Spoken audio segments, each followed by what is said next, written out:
syempre dito po sa ating screen. Let us all read.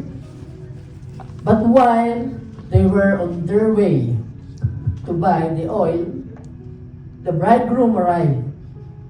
The virgins who were ready went in with him to the wedding banquet, and the door was shut. Next, later the others also came. Lord, Lord, they said, open the door for us. But he replied, truly I tell you, I don't know you. Therefore, keep watch, because you do not know the day or the hour. Hallelujah. Let us all pray.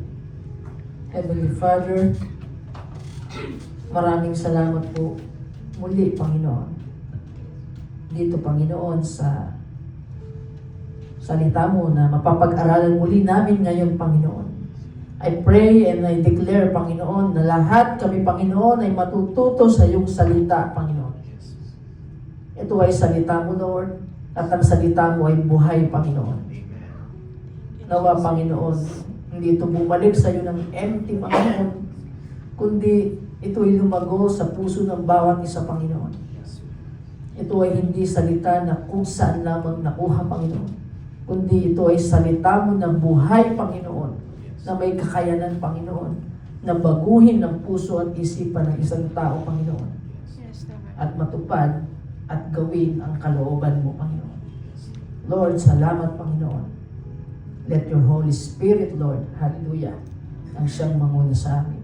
Salamat, Lord. In Jesus' name, we pray. Amen. Praise God. Sige, palakpakan natin ang ating Panginoon. Hallelujah. Nung nakaraang service, kahit online, amen, so yung mga naka-attend sa online,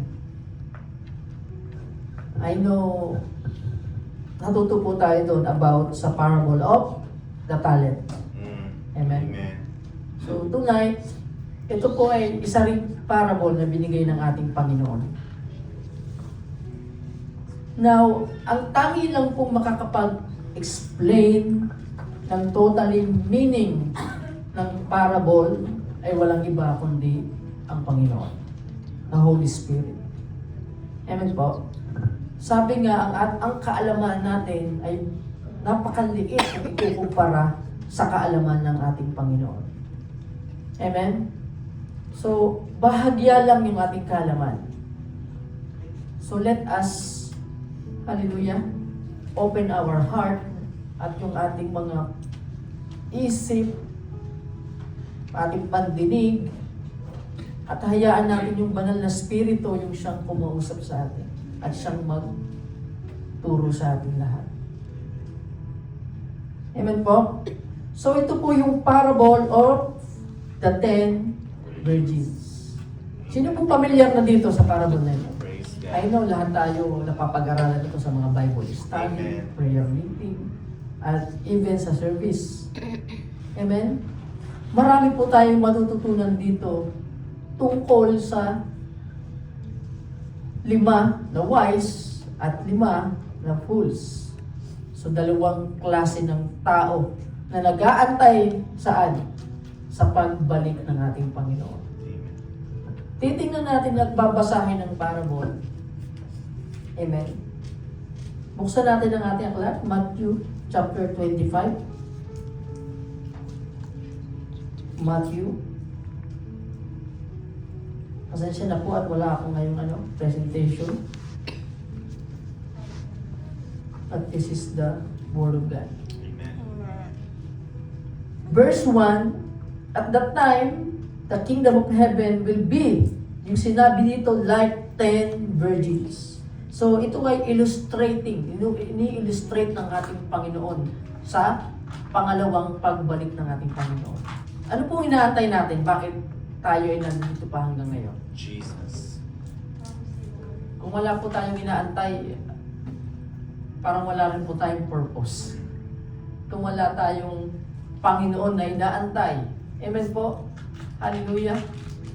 Na ang pangako ng Panginoon, dadalhin daw niya lahat ng tumanggap at sumunod sa Kanya sa kingdom of heaven. Wala na po doong yung nararanasan natin ngayon. Wala nang bomba na pumapatak. Amen. Wala nang mga paghihirap, iyak, or anything na mararanasan pag nandun na tayo sa piling ng ating Panginoon. Puro na lang pagpupuri sa ating Diyos. Amen. Amen? Exciting. But before tayo mapapunta doon, merong binigay ang Panginoon, instruction, at meron siyang binigay na kanyang salita, amen, upang ating isapamuhay. It means dapat we should work out our salvation, which is makikita natin sa salita ng Diyos, sa ating mga nababasa at napapag-aralan. So yung essence ng ating pag-aaral is para malaman natin, magkaroon tayo ng wisdom and knowledge kung ano ang ating gagawin. Amen po? Amen. Dito po sa mundo. We are all, ano lang po tayo dito, pangsamantala lang po tayo. So, ini-illustrate dito, like 10 virgins who took their lamps and went out to meet the bridegroom. 5 of them were foolish and 5 were wise. The foolish ones took their lamps but did not take any oil with them. The wise ones, however, took oil in jars along with their lamps. The bridegroom, ito nga po yung ating verse, was a long time in coming and they all became drowsy and fell asleep. Natulog na. At midnight, the cry rang out, "Here's the bridegroom come out to meet him." Then all the virgins woke up and trimmed their lamps. The foolish ones said to the wise, "Give us some of your oil. Our lamps are going out." In verse 9, "No," they replied. "There may not be enough for both us and you. Instead, go to those who sell oil and buy some for yourselves." So ating verse, bago pa lang sila makabili, yun ang problema. Dumating na ang bride. Now, ano yung nire-represent nitong parable of the 10 virgins? The bridegroom is our Lord Jesus. Amen? Amen. Siya yung ating inaantay. And the bride and all 10 virgins, ano po yung nire-represent? Represent those who claim to follow Christ and are waiting for His return. Yung bridegroom, tayo po yon na nag-accept sa Panginoon. Amen? Kumilala sa ating Lord. Tayo po ba ay kinilala natin ng Panginoon bilang ating Diyos at tagapagligtas? Amen. Amen po? Amen. So, if kinilala natin ang ating Panginoon at tagapagligtas natin, amen, ibig pong sabihin, tayo po ay naka-ready rin na sumunod sa kanyang mga pinag-uutos. Sabi nga, if you love me, you will obey my command. Amen po? So tayo po ito. And the oil, ano po yung nire-represent? Yung 10 virgins, yung fools nagkulang ng oil. Amen po? Kaya hindi na-sustain yung ilaw sa lampara. Na ang gamit noon is lampara, kailangan ng oil para magpatuloy yung Ilaw. ilaw. Nire-represent nito ay ang banal na spirito. Amen. The Holy Spirit. Amen. Amen? Praise God. I know the Holy Spirit is always working in our life. Amen. Hindi po yan napapagod na tayo ay na tayo ay palaging paalalahanan, Amen. tulungan in times of hindi natin alam ang ating gagawin. Kasi siya yung iniwan ng Lord. Amen? To help us sa lahat po ng sitwasyon. Amen. Amen? Hallelujah. So, lagi siyang nangungusap. That is the oil of the Holy Spirit. Kaya kasabi, do not grieve the Holy Spirit na ating tinanggap. Dapat laging napapakain. Hindi lang yung tiyan, hindi lang yung katawan ang pinatataba or pinalalaki or binibigyan ng pagkain. So, nakunod yung yung ating kapatid na tumataba. Kumunod yung Smile kami. So, hindi lang po ang physical ang pinapakain. Amen. Amen. Dapat lagi ring may pagkain ng ating spiritual. Amen. Ano po yung pagkain? Word of God. The Word of God. So pagkatapos nating kainin, pag physical, inilalabas. Tama po? Tapos kakain ulit. Pag spiritual yung ating kinain, dapat ano po ang ating ginagawa? Wisdom, take action. Praise God. Iniya-apply. Lumalabas din in our action. Amen? Amen. So hindi lang po rinig, then labas dito sa kabila. Nakalimutan na. Dapat once na marinig natin ang salita ng Lord, amen po, talagang pumapasok sa ating puso't isipan at ang resulta niya ay ano? Transformation. Amen? Amen. Hallelujah. Praise God. The lamp represent the vessel of a person's life. So yung lampara, tayo po yung mismo yung, amen, na kailangan i-sustain to work out. Amen po? For the will of our Lord Jesus Christ. At anong nire-represent nung ating nagsarado? Closed door. Ito po yung ating sinasabi na final judgment. Amen? Amen. Amen. The end of opportunity for preparation or separation from God. Yan yung nire-represent this parable na binasa ko po kanina. So, ibig sabihin, ang mensahe ng Lord para sa atin ngayon is to be prepared. Amen. Prepare na po ba tayo? Paano kung dumating na yung Lord in Praise this God. time? Tayo po ba ay handa na humarap sa Lord? Amen po? Amen.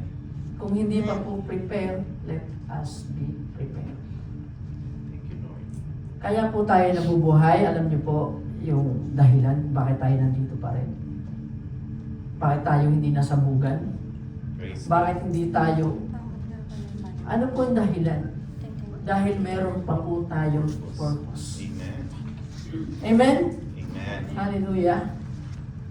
Kaya po tayo nandito is a chance to share the Word of God, a chance na gawin natin kung ano ang pinapagawa ng Panginoon sa atin. Amen. Amen? Hallelujah. Praise God. Isang testimony ng isang kapatid na pastor sa kanyang nabasa ko. Alam niyo po, ang trabaho niya is yun nga housekeeping. Naglilinis sila sa isang hotel. At lagi siyang nakabook doon sa hotel na yun. Amen po, doon sa Panjumera. Naalala niyo yung nasabugan, yung nabagsakan ng debris. Doon sa hotel na yun, lagi siya doon nakabook. Pero nung nangyari yung sa time na yun, hindi po siya sabay na sabay. We are in the same place. Praise God. Amen. Alam niyo yung time na yun, wala siya doon sa hotel. Di siya nakabook ng time na yun. At nung nangyari yung bagay na yun. So, hindi ko masasabi na yun yung nagkataon lamang. I know, purpose ng Panginoon yun, na siya ay, amen po, iiwas sa ganung pangyayari. Praise the Lord. Hallelujah. Sabi ko nga, kung titingnan lang yung place na, kung about place lang na ligtas, Yung sa asawa ko, parang mas ligtas pa dito sa JA kaysa doon sa ating bila. Na diretso yung bubong natin. Wala kaming panalag sa taas. By faith, by prayer lang yung aming ano. Praise God. Buti dito ilang pala pagpabago. Alam niyo po, amen, God is give us a wisdom and knowledge Amen. na sundin His authority, sundin kung pinaka-the best na tayo po ay makakaiwas. But God did not give us fear. Amen. Amen? Amen. Kasi it's a biblical na mangyayari, rumors of war. Kung hindi mangyayari yung bagay na yan, ibig sabihin, hindi totoo ang salita ng Diyos. Dahil sinabi, sinaan ng Panginoon. Amen po? Naniniwala po tayo doon? It means, katunayan nito na ang binabasa natin ay totoo. Amen. Hallelujah! Praise God. Ano pa po?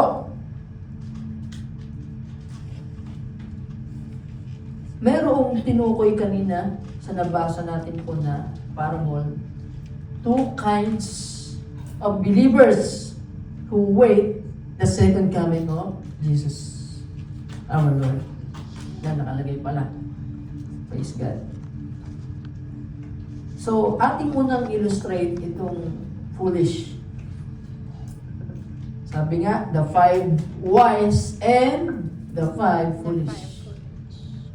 So, praise the Lord. Mababasa natin yan sa Matthew chapter 25 verse 3. Ang sabi, the foolish are those without a genuine or sustaining relationship with God. It means, wala talagang totally relationship sa ating Panginoon, walang connection, or walang kinikilalang Diyos sa buhay. Amen po. At meron din naman na tumanggap sa Lord, naniwala, pero hindi po lumago. Yung sinasabing stagnant. They receive the Lord Jesus Christ. They are present for attending Bible study, prayer meeting, or even the service. Amen po? But they are failed. Saan po? To continue yung pananampalataya, yung paglakad sa ating Panginoon. It means, hindi po lumago spiritually. Yung tinatawag na foolish. Watch and pray. Sabi sa Matthew. Wala pa pala tayo dyan. Sabi sa Matthew 25 verse 3, the foolish ones took their lamps but did not take any oil with them. So nagdala ng lamp pero wala namang oil. So ano mangyayari sa isang lampara na walang oil? Mamamatay po yun. Sa ngayon, nagdala ng flashlight na walang charge ang battery. Ano po yung mangyayari? Mamamatay. Isipin mo, ipagpalagay po natin na tayo yung ilaw na yan, na walang Holy Spirit. Ano po yung mangyayari? Dead. We are dead. Maaring physically, tulad ng isang lampara, amen po, na pag walang oil, wala ring silbi. Flashlight, pag walang battery or walang charge, wala ring silbi. Nandyan lang po yan. Praise God. Go to safe places. Huwag po tayong lalabas. Amen. Amen. So, yun po. So, the function of the lamp is to provide light. Without oil, the light dies, leaving the individual in darkness, unable to shine or bear witness. Sabi niya ng Panginoon sa Matthew chapter 26 verse 41, watch and pray so that you will not fall into temptation. Amen. Amen. The Spirit is willing. Nagwawala ang banal na Espiritu sa ating puso at isipan. But the flesh is weak. It means, kaya po, ang nangyari sa foolish na 5 virgins natulog, Fall. na fall. Hindi nakapag-ready. Hindi ready kung ang Panginoon ay dumating na ngayon or kung time na natin ngayon or depende kung anong time kasi nakasalalay yan sa Lord eh. Ang tanong dito, are we prepared? Ang piniprepare po ay hindi ang ating physical Amen. or anything in this world na meron ka na bang bahay at lupa, meron ka na bang may papakita sa Lord. Because anything in this world, pag humarap tayo sa Lord, wala po tayong madadala. Amen. Amen po? Amen. Hubad tayo nang dumating sa mundo, hubad din tayong babalik. Amen. Amen? Kaya po, ipagpapalit ba natin yung anything in this world doon sa, doon sa habang buhay. Yung sinasabi na lahat dito is temporary, pagpapalit mo ba dyan doon sa eternal? Kaya kapag humarap at tayo'y, amen po, sa time na tayo ay haharap na sa Lord, alam niyo po, ang tangi lang natin madadala is yung ating legacy na tayo ay sumunod doon sa purpose ng Panginoon sa buhay natin. Amen. If mayroon tayong ginawang kabutihan nung tayo ay nabuhay dito sa mundo. Meron tayong ginawa sa kapurihan ng Diyos. Amen. Amen? Amen. Hallelujah. Praise God. Palakpakan natin natin Panginoon. Amen. Praise God.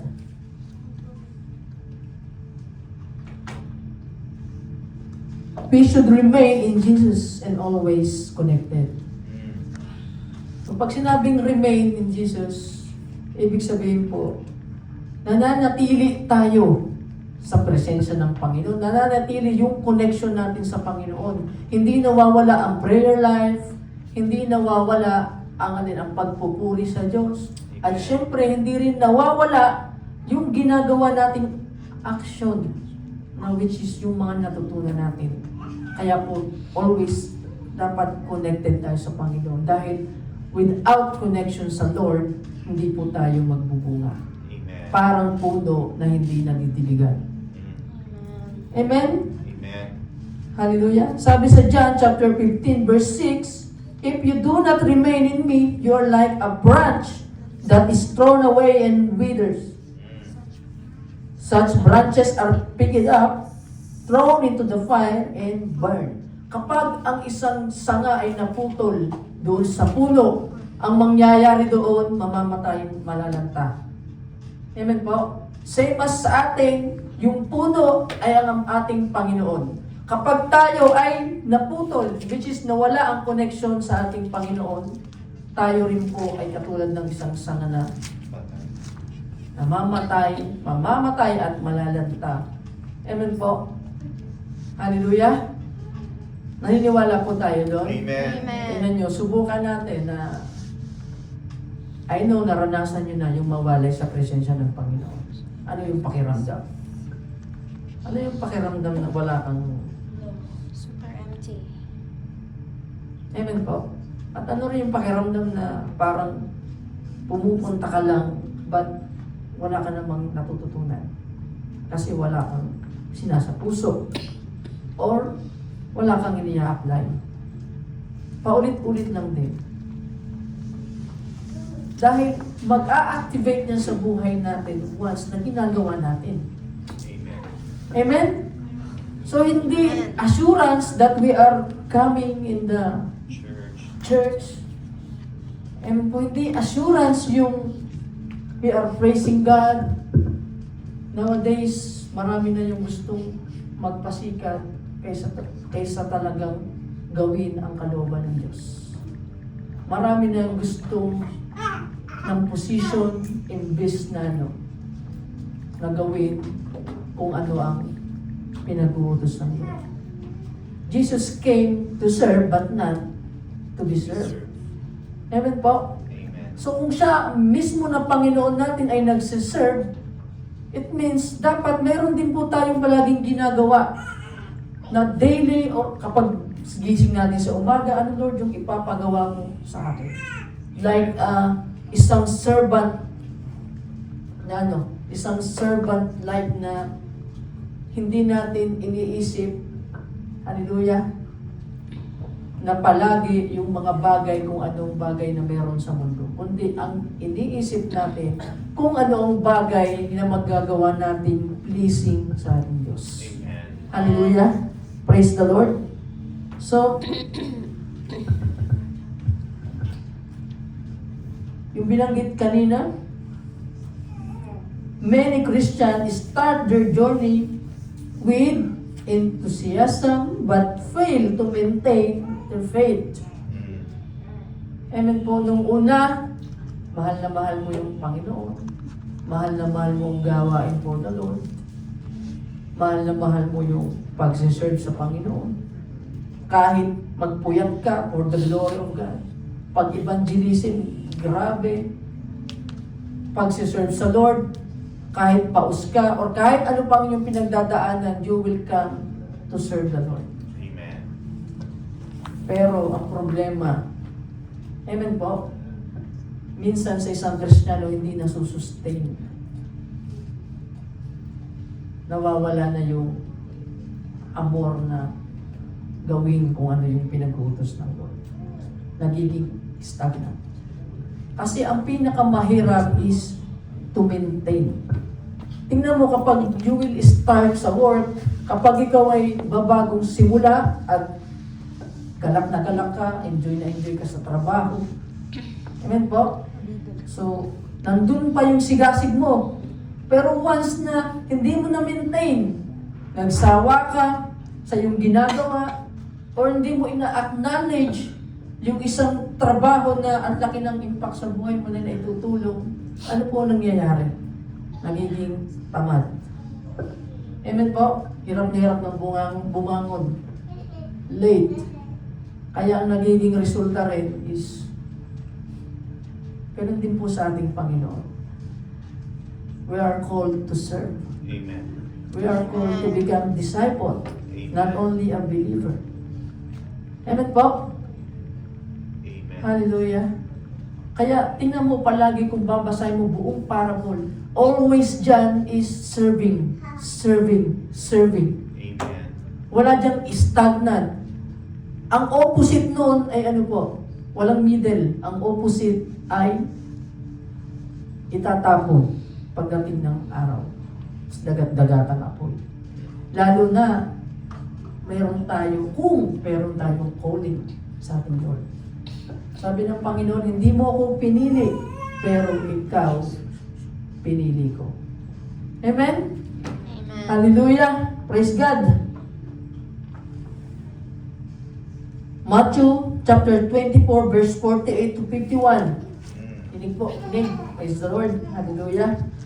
Nasa online.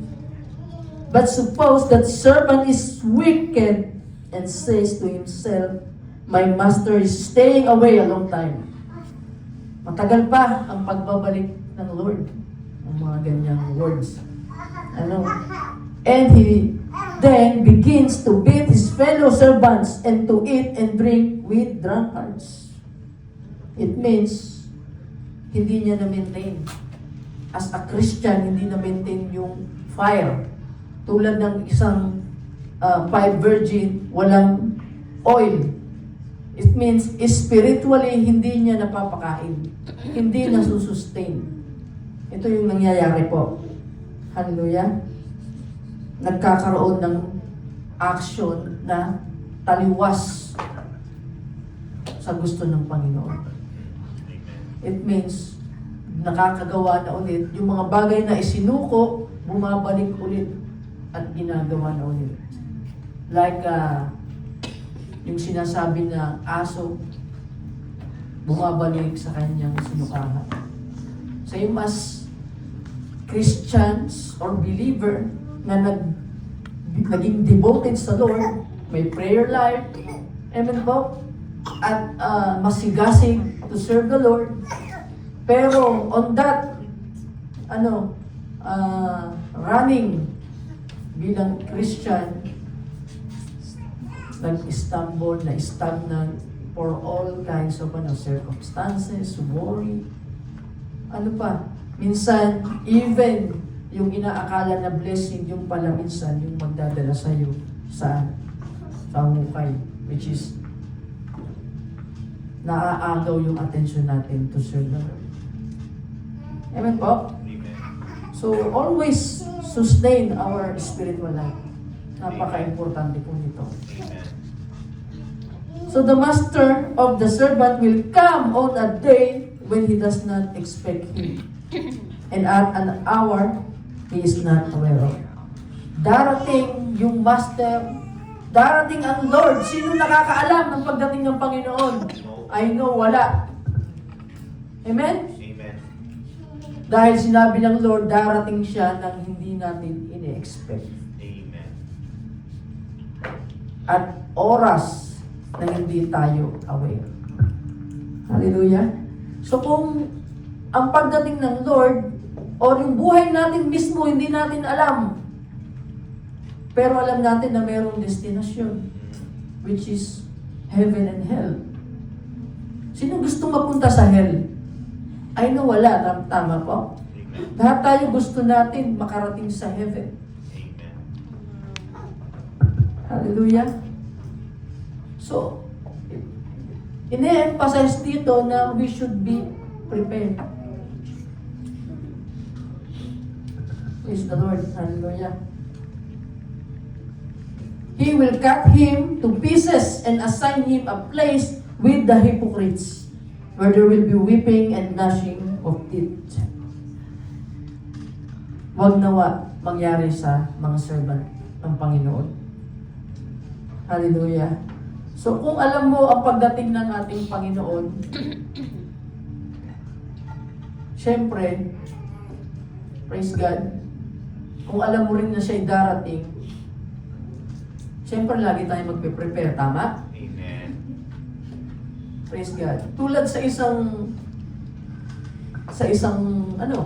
kumpanya, sa trabaho. Kung wala ang boss, minsan, kung ano nang ginagawa, baka imbis sa computer, nasa Facebook na. Ano po. Pero kapag alam mo kung anong oras siya darating, nakakapag-prepare ka, ibabalik mo na ulit doon sa yung ginagawa. Para pag nadatingan ka, mayroon kang ginagawa. As a Christian, ano yung ninanais ng Lord na madatingan tayo? Ready. Ano po? Not sleeping. Tayo gising at tayo ay nag-work for the glory of God. Amen. Amen. Palakpakan natin ating Panginoon. Hallelujah. Praise God. Praise God. Now, yan yung isang yung tinatawag na foolish. Yung 5 virgins na hindi ready at hindi prepared. Wala nang magagawa yung ibang Christian or ibang mayroong oil na bigyan sila. Wala nang magagawa kung dumatig na. Hindi na yung pwede pang habulin at sabihan na, oy, tumanggap ka ulit, bumalik ka ulit. Makinig ka ulit. Amen po? Kasi nga, hindi natin alam. Kung alam natin, sasabihin natin, sige, diyan ka muna. Mga sa Saturday, 7 p.m., babalik ang Panginoon. So, dapat nandito ka na ulit. Buti sana kung ganun. Pero since wala pong binigay ang Lord na specific, ang binigay lang ng Panginoon is pangitain bago siya dumating. Which is nangyayari na po Amen. ngayon. Amen? Hallelujah. Kaya po, kailan tayo magiging prepare? Yun yung tanong. For season and out of season. Luke chapter 12, verse 35 to 38. Ang sabi dito, balik na lang ako yung isa. Ito yung tinutukoy na the wise. The wise are those who are truly prepared. So ito yung sa parable na tinutukoy na wise na mayroong dalang oil. So na-sustain niya. It means mayroong spiritual life. Spiritual preparation focuses on active watchfulness, repentance, and equipping oneself for God's work. Amen. For God's work. Amen po? So, kailangan maging watchful. We should always repent. At ini-equip natin yung ating sarili sa pagtatrabaho for the Amen. glory of God. It means, hindi po kasi tayo tinawag na talagang totally magsisit lang palagi. We should do kung ano ang pinapagawa ng Panginoon sa atin. Amen. Matthew chapter 25 verse 4, the wise ones, however, took oil in jars along with their lamps. So, ready siya. Prepare siya. Amen po. So, as a Christian, lagi po nating tatandaan, hallelujah, na tayo ay palaging prepare. Amen. Ano pong ibig sabihin ng prepare?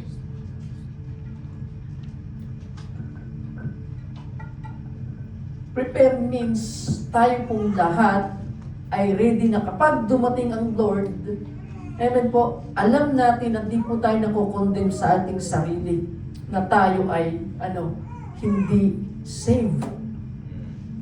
Amen? Amen. We receive Jesus Christ. Amen? Amen. So, ang saved na tao, amen po, hindi na nakafocus na palagi ka nalang isi-save. We are focusing na saan? Kung paano na tayo mag-work for the glory of God. Amen. Hallelujah. Praise the Lord. Kung paano na tayo makakapag-share ng mga tao na hindi pa nakakakilala sa ating Panginoon. Amen. So, sabi nga, sa 1 Thessalonians chapter 5 verse 6, so then let us not be like others who are asleep. Huwag tayong maging katulad ng iba na tutulog-tulog. Gising ka po ba? Baka nakatulog na. Gising na gising. Dito yung physical na tulog ha. Tutulog-tulog, it means So please. stagnant, complacent. Amen po? Yung okay na ako ng ganito. Pwede na to. Praise God. Hallelujah. Sige, sabihin mo sa katabi mo, gumising ka. Gising ako. Gising tayo. Gising tayo. Gising. Praise God. Praise God. Nasa online, gising kayo, gising. Hallelujah. Luke chapter 12 verse 35 to 38. Be dressed, ready for service, and keep your lamps burning. Yung sinasabi ng Panginoon. Dapat yung spiritual natin is aapoy like servants waiting for the master to return from a wedding banquet. So that when he comes and knocks, they can immediately open the door for him. Amen.